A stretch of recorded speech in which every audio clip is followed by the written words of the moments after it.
বলে তুমি নবী সালাম আলাইকুম বলার পর দাঁড়াই দাও, দলিল কি? তোমাকে কি দলিল দিতে যাবো? থাক বেটা, রাসূলুল্লাহর জন্য, নবীর ইজ্জতের জন্য কোনো দলিলের প্রয়োজন হয় না। কথা বলেন ঠিক কিনা? হাত উঁচু করে বলেন ঠিক কিনা? রাসূলুল্লাহ নিজেই দলিল, নবী নিজেই দলিল, নবী নিজেই দলিল। কথা বলেন ঠিক কিনা? দলিল দিতে যাব, কিসের দলিল?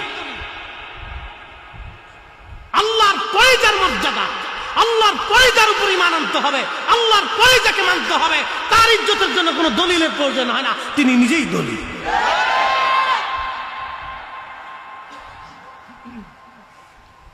আল্লাহু আকবার। বুঝতে হবে আপনাকে। ভালোবাসার কথা বলতে বলতে আমি অনেক দূর পর্যন্ত গেছি। এটা ভালোবাসা, দলিল দিয়ে হয়। খ্রিস্টান পাদ্রী বলতেছে 10,000 স্বর্ণ মুদ্রা দিয়ে দিব। দিবি? একটা রাত আমি খেদমত করবো এই পবিত্র মস্তকে। একসাথে বলা যাবে ভাই মারহাবা? সোহাদা কারবালা মাহফিলে অনেকের কাছে টাকা চাইলে অনেকে বেজার হয়ে যায়। বাপ আপনাকে বলতেছি, এই আপনার টাকা আপনাকে নাজাত দেবে না, কিন্তু আহলে বাইত রাসূলের ভালোবাসা আপনাকে নাজাত দেবে। নাজাত আপনাকে বেহেশত পর্যন্ত নিয়ে যাবে। মেহশরের মাঠে রাহমাতুল লিল আলামিনের পবিত্র কদম মোবারক পর্যন্ত আপনাকে নিয়ে যাবে, আমাকে নিয়ে যাবে। ঠিক কিনা? ভালোবাসার এত দাম, এত মর্যাদা।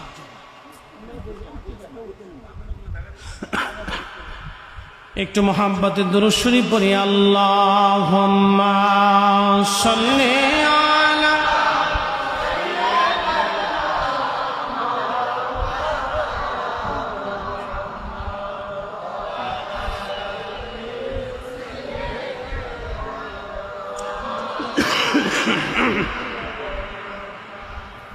আমরা বধম গুনাহগার গো নবী আপনাই চিনলাম না, সেই কারণে রোজ হাসরে আমাদেরকে ভুলেন না। আল্লাহুম্মা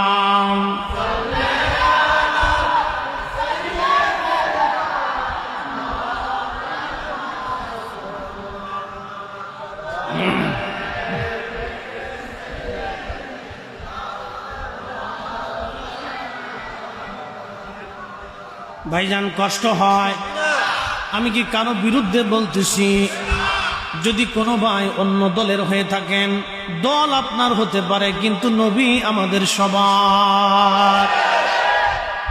আপনি কওমি হতে পারেন, তাবলীগী হতে পারেন, জামাত ইসলাম হতে পারেন, আহলে হাদিস হতে পারেন, আপনার আট্টুশির হতে পারেন, শর্ষিনা, ফুরফুরা, জৌনপুর, সোনাকান্দা, এরপরে আপনার ইমামে রব্বানী দরবার শরীফ হতে পারেন, বাংলাদেশের সমস্ত সুন্নি দরবার মসলকে আলা হযরত কাদেরিয়া, চিশতিয়া, নকশবন্দিয়া, মুজাদ্দিদিয়া, হানাফি, শাফি, মালিকি, হাম্বলি।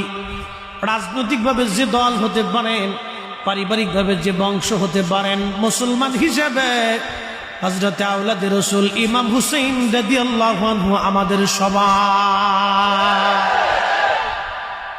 আল্লাহ রাসূল বলেন, আল হাসানু ওয়াল হুসাইনু সাইয়্যিদা শাবাবি আহলিল জান্নাহ। মাশহুর হাদিস, আল হাসানু ওয়াল হুসাইনু সাইয়্যিদা শাবাবি আহলিল জান্নাহ। আমার হাসান আর হুসাইন আমার দুইজন বংশধরেরা জান্নাতের যুবকদের সর্দার। এই যুবক আপনাকে বলতেছি, যুবক আপনাকে বলছি, জান্নাতে আপনার সর্দার যিনি হবেন তিনি হাসান আর হুসাইন, জান্নাতের যুবকদের সর্দার। এই কথা আমরা নির্বাচন করি নাই, এই মর্তবা আমরা ভোট দিয়ে দিই নাই। এই মর্তবা যিনি দিলেন তিনি স্বয়ং আমার আল্লাহ। আল্লাহর ইচ্ছা অনুযায়ী নবীজি ঘোষণা দিয়েছেন, আল্লাহর ইচ্ছা না হলে নবী ঘোষণা দিতেন না। আল্লাহর পছন্দ হয়েছে হাবিব আপনার দুইটা কলিজার টুকরা হাসান আর হুসাইন, আপনি তাদেরকে ভালোবাসেন, আমি আল্লাহ তাদেরকে একটা মর্যাদা দিয়ে দিলাম, একটা সম্মান দিলাম, তারা জান্নাতি যুবকদের সর্দার।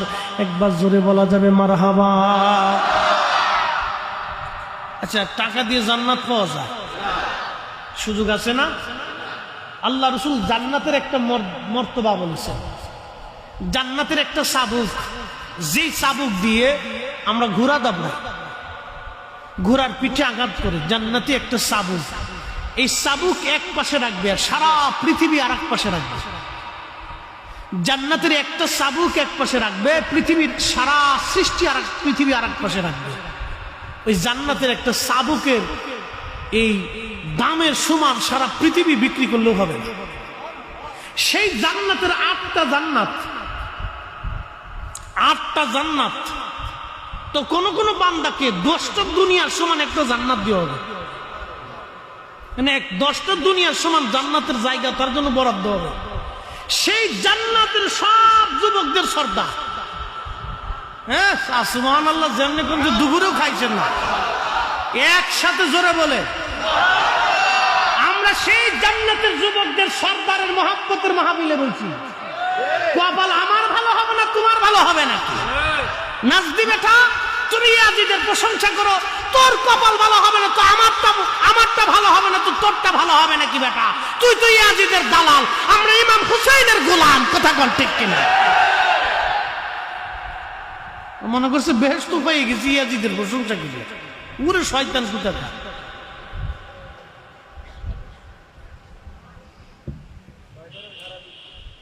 আল্লাহু আকবার, আল্লাহু আকবার, বুঝে যাওয়াটা জরুরি। প্রিয় মুসলমান,